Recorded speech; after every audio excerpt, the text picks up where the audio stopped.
Good afternoon, everyone. Actually, allergies I think are helping me. I have a lower than normal voice because of wonderful spring allergies, so that might help my trajectory a little bit.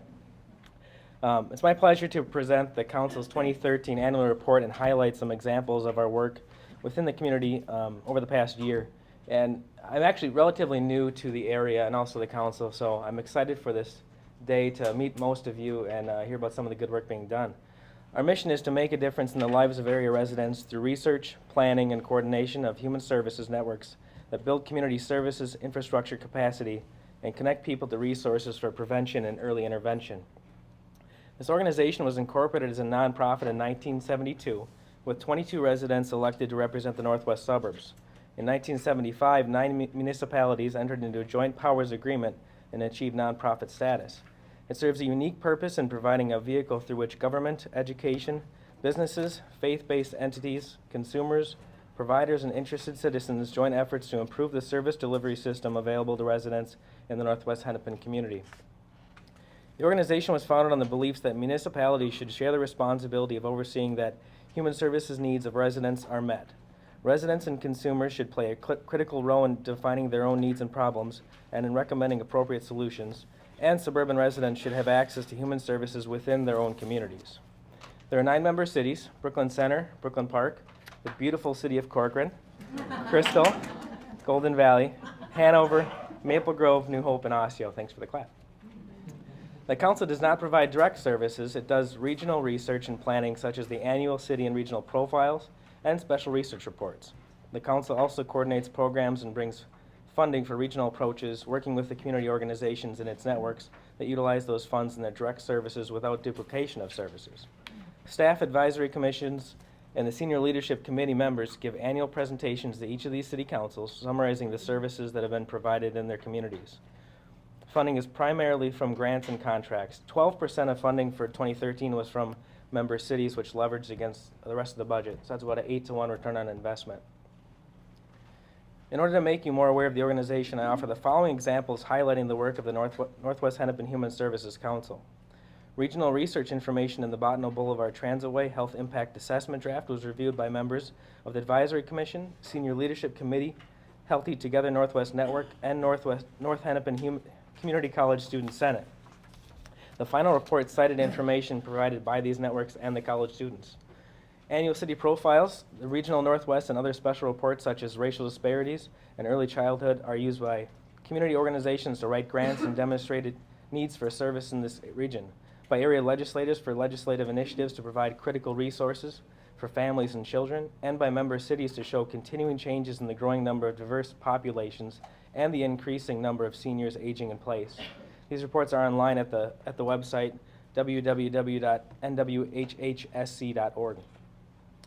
The Domestic Violence Prevention Network hosted its annual vigil resource fair at North Hennepin Community College to remember area residents who have died from domestic violence. The Northwest Hennepin Early Childhood Network provided 940 children's books to network partners to distribute to families they serve in our area. They hosted a discussion with area legislators regarding early childhood programs and parent education, and also distributed the Working Towards Success for Children and Families e-newsletter to more than 2,000 families regionally through network partners. The Senior Leadership Committee of Area Seniors and Senior Services Providers identified current and emerging issues affecting older adults. It hosted its successful regional senior forum with speakers and 70 service providers that connected more than 400 area seniors with available resources.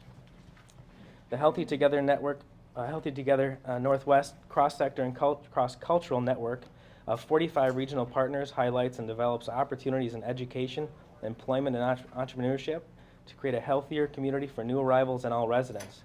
Meeting presentations and discussions included the president of Global African Foods, a local West African immigrant entrepreneur and member of the network, who has successfully brought African food products to the shelves of Cub stores regionally. Members connect residents to area resources through regional events and referrals to specific services. Staff members partner with networks across cities and across sectors, such as the Joint Community Police Partnership and Multicultural Advisory Committee and the New Neighbors Network, to increase understanding of ethnicity and culture, build greater capacity to provide cultural affirming community-based services, and connect diverse population with community resources. Monthly meetings of our community networks provide interagency professional development on key issues and trends. These cross-sector networks meet to share information, discuss best practices, identify gaps to improve area services, and develop strategies that address regional issues. The Suburban Hennepin Emergency Service Alliance Partnership share information about ideas and effective programs and services in responding to emergency needs and prevent homelessness and hunger, and to promote the long-term stability for area residents. The need for human services and homeless prevention continues to grow. 795 people in Northwest Hennepin were served by the Emergency Services and Homeless Prevention Program, working through the emergency assistance, food shelf agencies, and domestic violence programs that distribute financial assistance for homeless prevention. Staff coordinate a monthly meeting of more than 30 agencies providing trainings, workshops, and collaborative planning for the delivery of and access to emergency assistance in suburban Hennepin County. The Northwest Hennepin Guide to Human Services is distributed in emergency resource packets to networks, and also you can see it on the website again at www.nwhhsc.org. Phone tip cards provide information about agencies and services to connect people to community resources, including Asian, African, and Spanish-speaking residents. This green resource card, developed by our advisory commission, has key community resource phone numbers and our website link. It is distributed by police departments at resource fairs and throughout our networks. We invite you to read more and also to view our annual report at the website. On behalf of the executive board, I'd also like to thank the community members and service providers who come together to work on a regional basis to address human services needs in our cities. And as a newer administrator for a city in this region, I've really learned the benefits of this organization, so I do thank you very much. Now it's my pleasure to introduce the other members of the executive board. Those present today are Kurt Bogany, although now I'm not seeing him in the room. He was here earlier, I promise you that. Jamie Verbrugge of Brooklyn Park. Kim Terrace with Crystal. Anne Marie Shanley of Maple Grove. Rich Johnson of New Hope with a splendid tie. and those not here who could not attend, Chantel Canoes of Golden Valley, Bonnie Heinen of Osseo. And with that, I'll turn it back over to Susan. Thank you so much.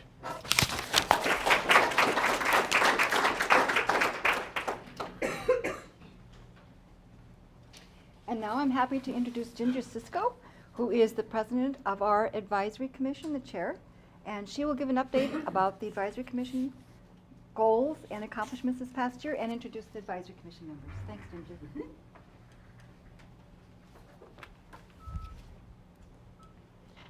Thank you, Susan. I always love to come to this because I sit down at a table and I meet somebody I've never met before and learn more about human services in this area, so I really, really value this event.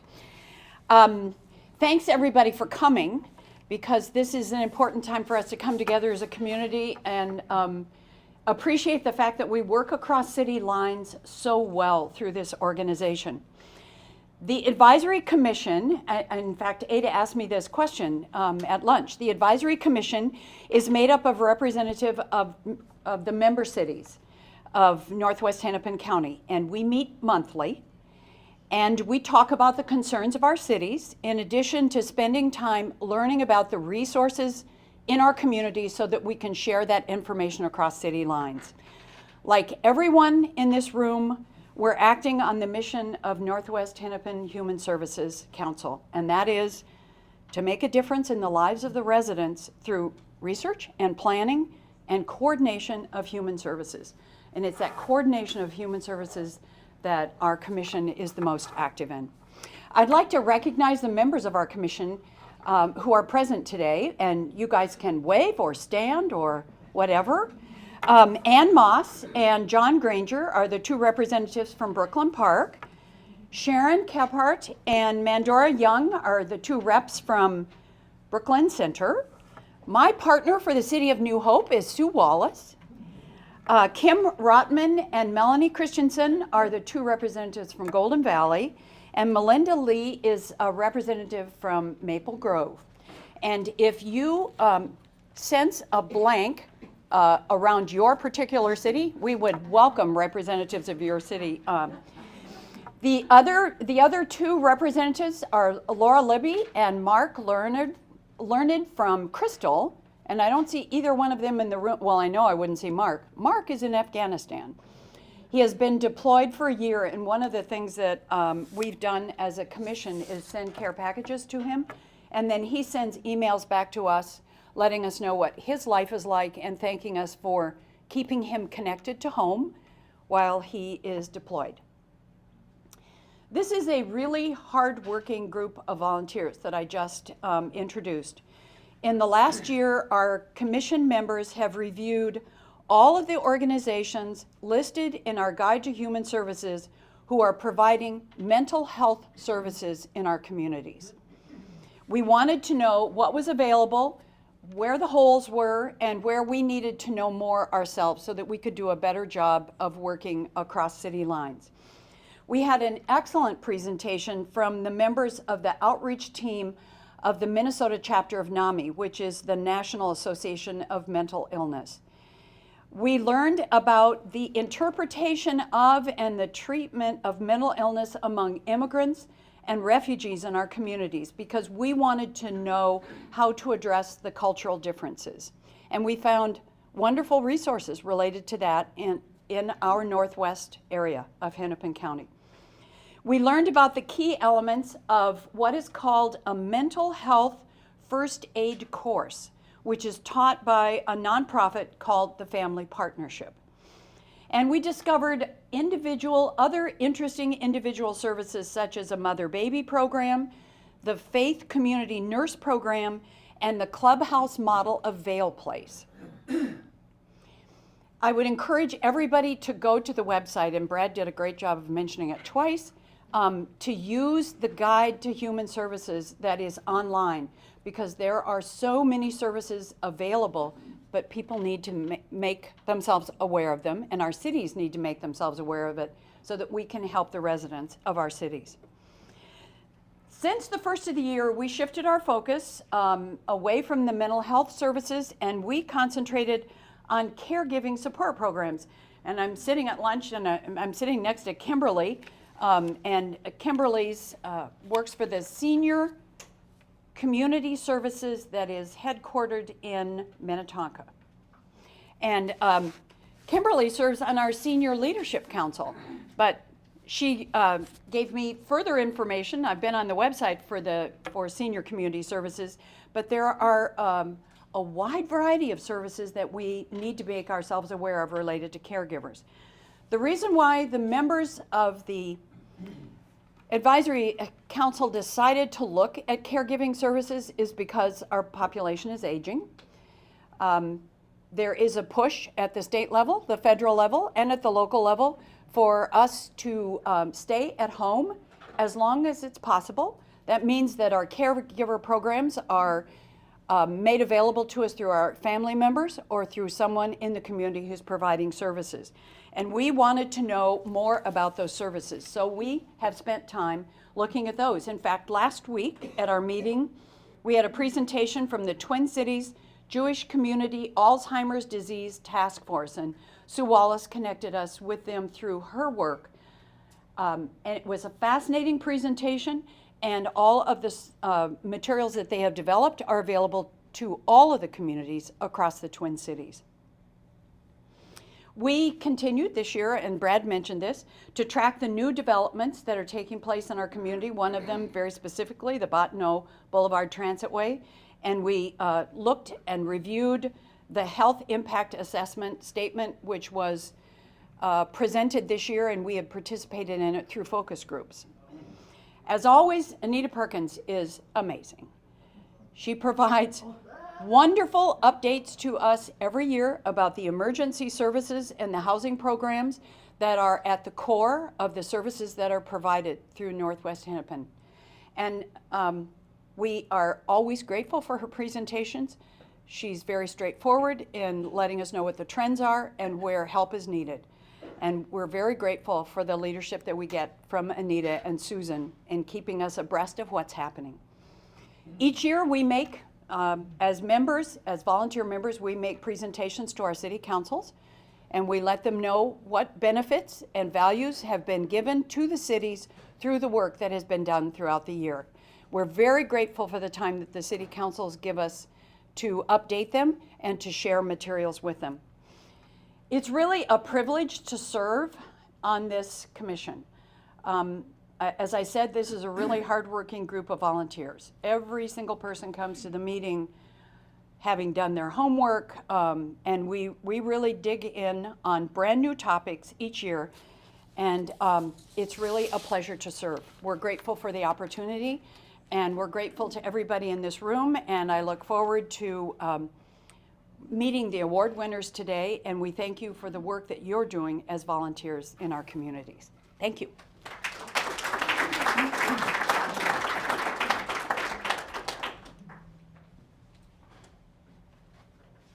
And I'd like to add my thanks for the hard work that the advisory commission members do. They bring perspectives from so many corners of the community as well as their cities. It's really interesting to be able, and a privilege to be able to meet with them every day, every month.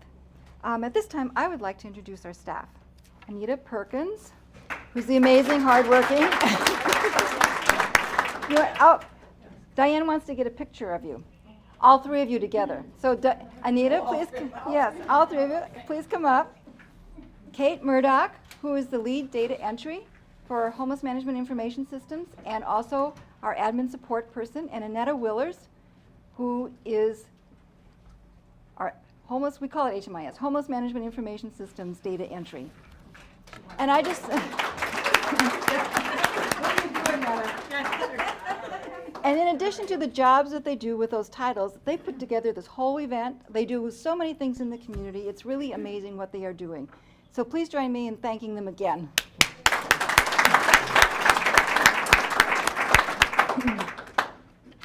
And I'd also like to recognize our member cities. You've met some of the people on our board, and I'm just trying to see, I know Sue Vernig is here from Golden Valley. She's the finance director there. And have I missed anybody else?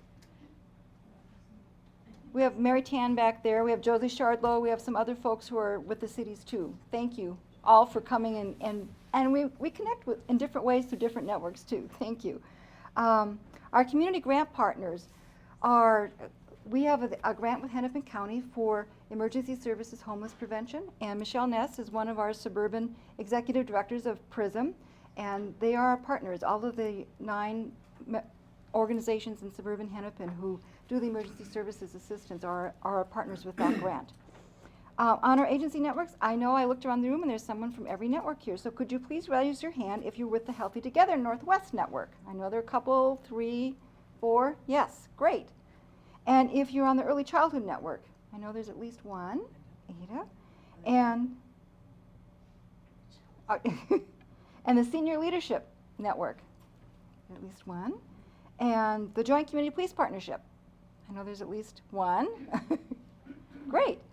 And our Suburban Hennepin Executive Directors Alliance, there's one. And are any of the providers here? We have an Emergency Service Providers Network and a Domestic Violence Prevention Network. I don't see anybody there from those. But as you can imagine, we involve about 120 different organizations through our networks. And it's really a privilege to see people come together and really dig into questions and issues and opportunities in our communities, the cities that we serve. At this point, I would like to turn this over to Anita Perkins and the Invest Northwest so we can hear about this year's volunteers and what their unsung heroes, what they have been doing in our communities.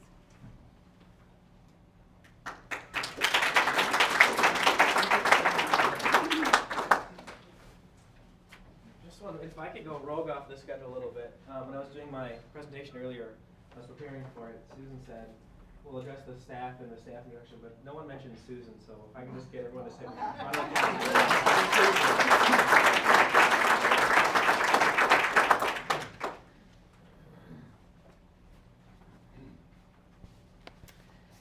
Well, it is my pleasure to give several awards today, but a nominating committee, and we came to some really good conclusions here for nominees that, I mean, everyone actually deserves it, but we really focus in on the length of time that somebody has worked on something and what they actually do. So that's kind of our criteria, but it's to go above and beyond in our cities doing volunteer work, not what it is for your job, which all of us in here in this room, we know that we all go above and beyond, but this is actually for volunteering. So every year we ask for nominations, and this year we have 4 nominees that we have awarded. the Invest Northwest Award. So we will start with the first person. The nominator is Robin Martinson, and she nominated Brenda Kennelly. And if you would come up and give a couple of minutes as to why you nominated her, please. Couple minutes? Yes. I'm sorry. All right, I'll try to keep it short. I'll try to talk loud because it would take far longer than a couple minutes to go over the things that Brenda has done. I know for the last couple of years, just for I was working at the Brooklyn Park Police Department as a community liaison, so I'm out in the community a lot and kind of aware of different things going on. I have changed positions recently and have taken on a new position, and so I'm not at the police department anymore, but these resources are valuable in the job that I've moved into, so it's good to know. So I've known Brenda for the last several years, and she does so much good work for the Northwest community. And she does it not for the pats on the back or get plaques, but she does it really for the immense care and concern that she has for others in this community.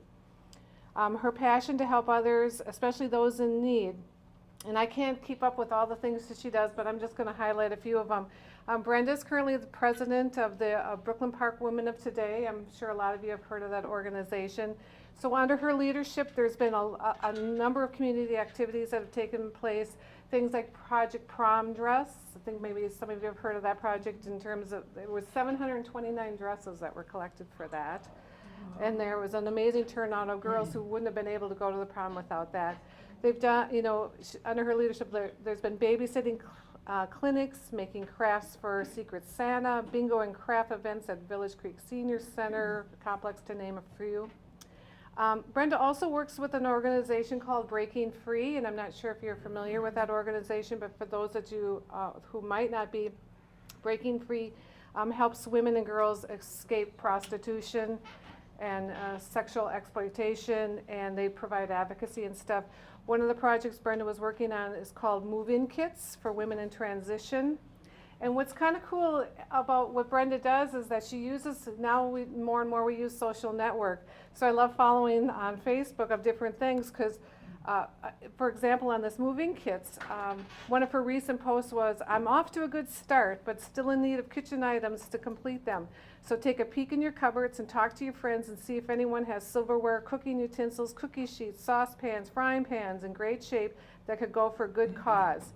And I have a brand new request for wheelchairs, especially for small ones for children in orphanages in Haiti. Together, we can all make a difference in our community, one person at a time. So whenever she hears of people who are in need, she puts out a request to seek out donations, to solicit donations. And this one was another post that she put, which was quite touching, and I think it kind of says it all. She goes, updated, keep forgetting to pass on. Thank you so much for all of you who helped with the winter purchase of boots, shoes, pants, warm clothing, and bedding for a guy living in a shed all winter. He was so extremely touched that so many people cared about him that he got a job in his own apartment just over a month ago, and he's a changed man.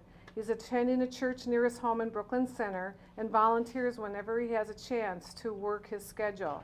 Thank you for inspiring yet another life. I'm sorry, I get really touched by it because it's like, imagine somebody, and again, using social media to get requests out. So Brenda's been involved with her and her husband with Friend to Friend, where I know and I've seen and experienced it, where they take the big trailer and go to the apartment complexes and show up with clothing and furniture and household items. So it's like whenever there's a need, she shows up. She participates in Hope for Youth and getting donations, Tater Days. I think you've been involved with Dress the Spud contest. Yeah. Just on a little side note, just little things, because she works as an office manager at the Brooklyn Park, at the Hennepin County Medical Clinic in Brooklyn Park, and there was some people who came in and there was a need of some of the seniors of needing food, and she just kind of brought people together where all of a sudden they set up a little food shelf right there. So again, it's whenever she sees a need, she goes in, jumps in, and with the use of social network, she can really get a lot of help really quick. So for these reasons, and probably many that I haven't mentioned, that I'm honored to know you, Brenda, and I'm I'm glad that you're being recognized for the work that you do in the community, which has just been awesome.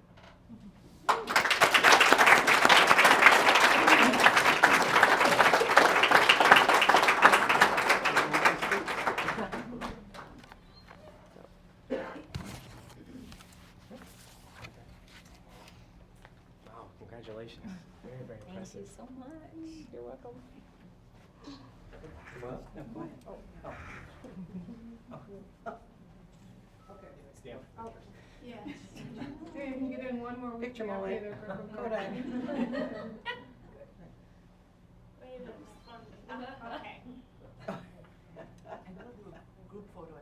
Yeah, yeah. Group photo at the end, please. Okay. Don't leave without a group photo.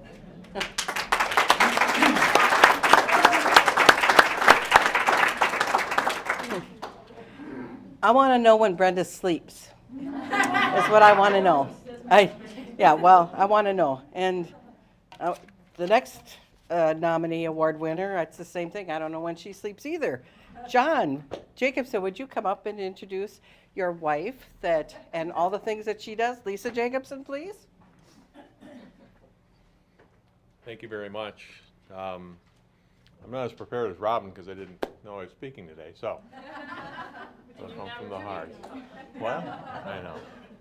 I'm not used to being in front of a camera or anything like that.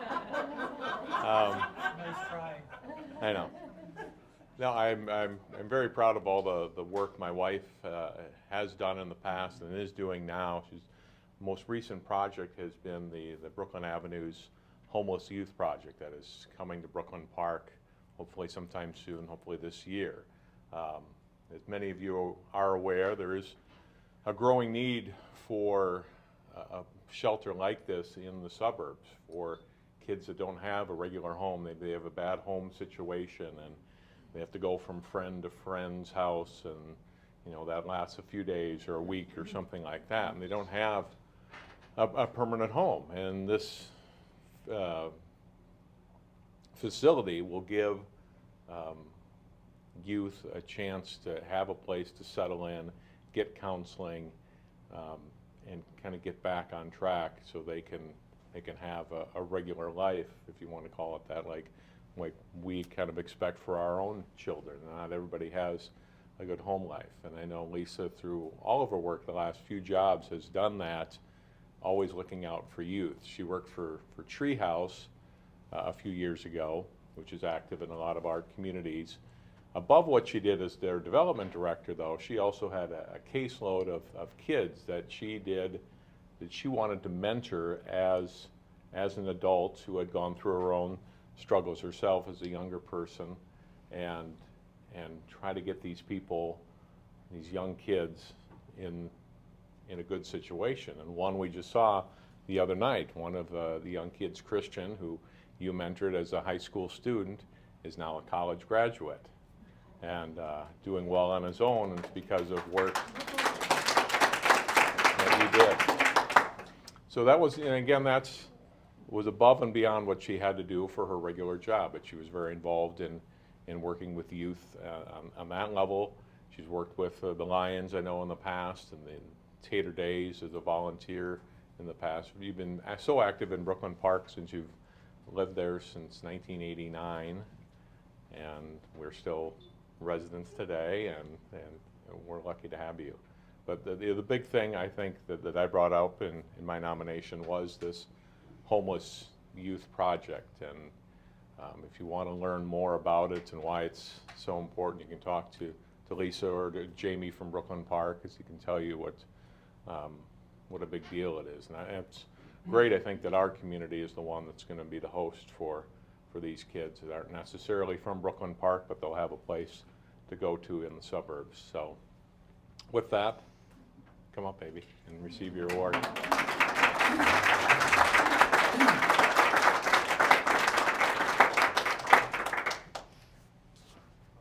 Very impressive. Congratulations.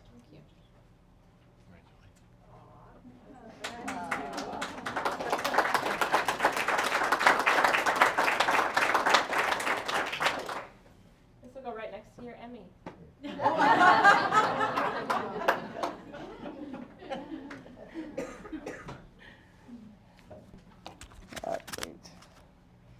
Our next nominee award winner is Alan Hancock, which Diane Sanas nominated, and I will have her come up and talk about Alan.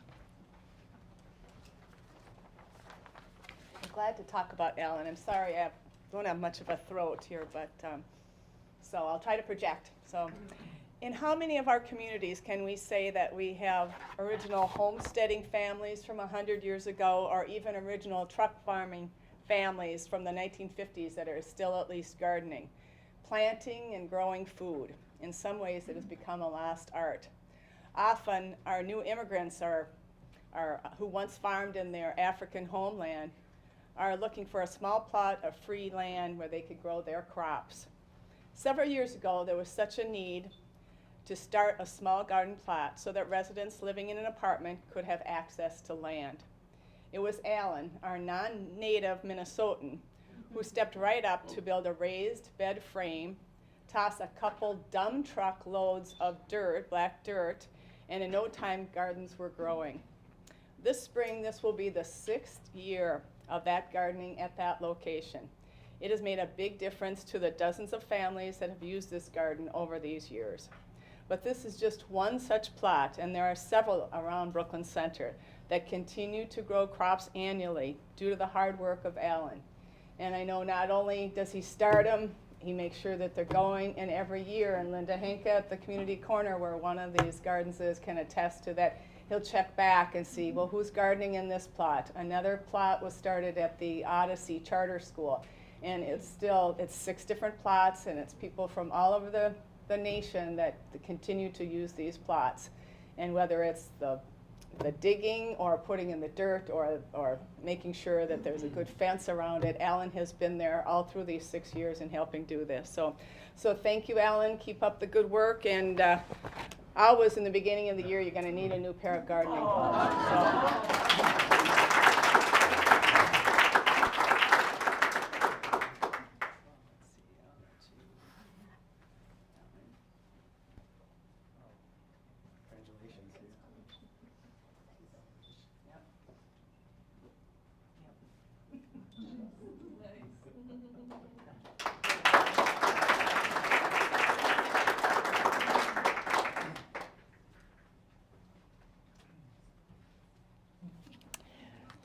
Last but not least, we also identify agencies or businesses, etc., anything that does really good things in their neighborhoods and across the doing volunteer work. And Melody Hanson nominated Bonfire Ministries, which I have to say myself that I thought it was just Kid Pack, but Melody's going to tell you way more about Bonfire Ministries.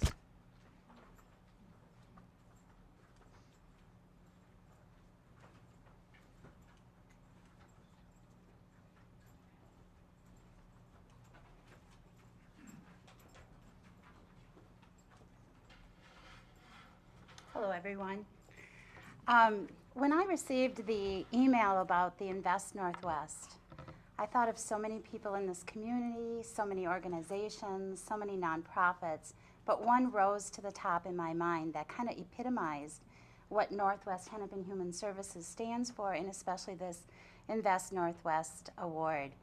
The Bonfire Ministry is a nonprofit organization that was started about 4 years ago, and they came together as 3 faith community partners: House of Hope in New Hope, St. James in Crystal, and First Lutheran in Brooklyn Park. And they said, what can we collectively do together across our communities, across our neighborhoods, across our congregations to answer the needs of what's going on in our community? And what they learned was that our suburbs have some of the most disparaging health disparities in the whole metro area. And they said, this cannot be. And they didn't just come together and talk about it. They put their passion and their energy into action, and they started to move right away. So with the nonprofit, they've been doing all kinds of things, and they are most known for Kid Pack, in which they serve children in poverty with weekend snack packs, and it's $80,000 a year they raise to assemble packs and deliver to kids in the community. And it's not just those 3 congregations. They've expanded and cast the net wide, so there's all kinds of different organizations involved in that. And we are fortunate that they are one of many in the community doing kid packs, so we're thankful for that. But beyond that, they said seniors are an organization that or an age group that we really need to wrap more resources around. So they have a respite and caregiver support program offered at House of Hope in New Hope. And it provides just a venue for families to get that support and encouragement to keep their loved one with chronic illnesses in their home. And it's just a beautiful statement to them, casting the net wide, embracing all in the community, and really saying you're important and we know what to do about it. So I applaud them for that. They also have joined together to form a joint parish nurse program, which does home visits, does health fairs, all kinds of health education. They've partnered greatly in the Spark series by offering education to all communities in the Northwest. And topics have been covered such as improving your health at any age, mental health, raising teenagers, social media, just a wealth of information with additional partners. CPR, AED, first aid training, they've offered that monthly on an ongoing basis to community members at no cost. And it goes on and on and on. So I couldn't say enough about the Bonfire Ministry and their ability to cast the net wide, embrace the community with love and understanding, and really respond to the needs. Many times with my HUG program, I've had a new family, a new immigrant family, or a teen mom who has nothing. And I'll send an email and say, we really could use enough money to get them to bridging, or we really could use diapers or blankets. And they respond, and they do so just so graciously. And so that's why they rose to the top of my nomination, and I'm really pleased to have them be honored. They are a totally volunteer board, totally volunteer organization, with the exception of the parish nurse. So I applaud them for their efforts. And Dan Babine is the executive director. Congratulations.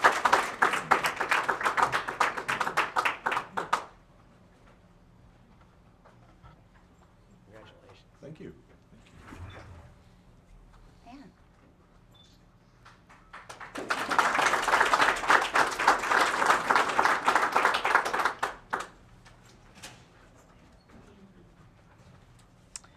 I want to thank all our award winners for all the work that you do collectively. I can't even think about the hours, not sleeping, to do all of the things that you all do, and we so appreciate it. And it has been 22 years, just as a note, that we have been doing this, so we really feel that this is a value to the community, and to recognize people who do volunteer work is part of our core mission, in my opinion. So I will turn it over to Susan. Thank you, Rita. And I would just like to add a final thank you to each and every one of you who is here, because all the things you heard about with the accomplishments and the work that's being done happens because we work with all of you. You volunteer, you work with us in many different ways. You're partners in so many different ways with us. We would never be able to do these accomplishments without your help as our partners. So thank you. Give yourselves a hand and enjoy the rest of the afternoon.